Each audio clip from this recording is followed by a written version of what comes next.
In this video, I'm going to walk you through the process of saving your progress and submitting it. So in this course, believe it or not, a common question that comes up is how do I save my content and how do I submit it for grading? And believe it or not, that's also not the most straightforward thing in the world when it comes to Unity.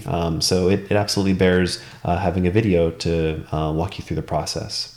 So in short, when you submit things in this course, you're going to be submitting your entire project. But what that doesn't mean is you're not going to go and find where your project exists and then send me the contents of it. For example, you won't go and find where your project lives, right? And copy all of this and then send this to me. Like, don't do that.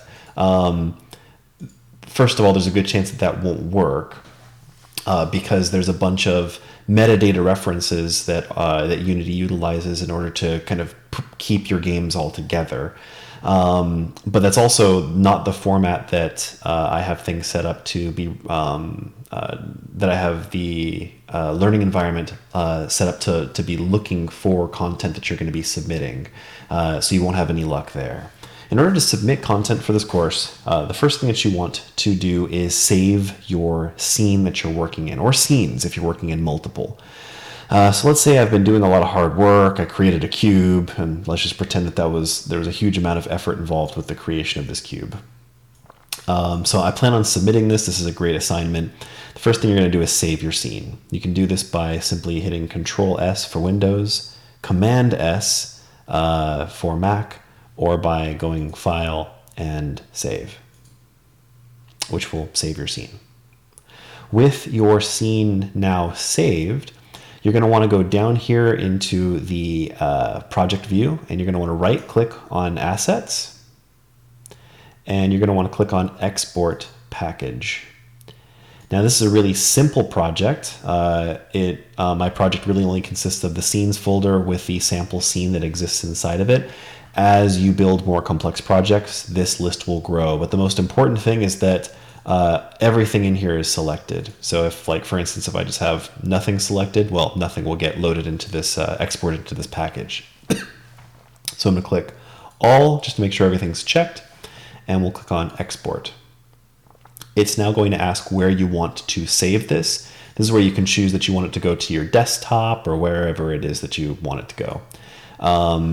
You'll simply go and give that a name. So this is like week 1 assignment. This will generate a .unity package file at the location of like wherever you chose for it to go. This can be then placed on a flash drive, and that is exactly the file that you're going to want to upload to the learning environment into Canvas.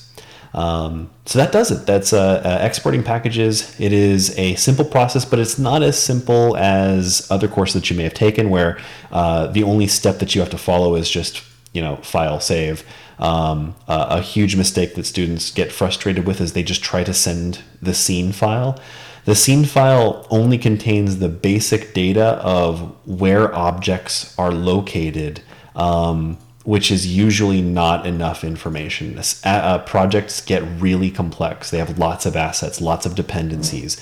And that's why simply sending me your scene isn't enough. You have to go and export your entire Unity package and send that via Canvas.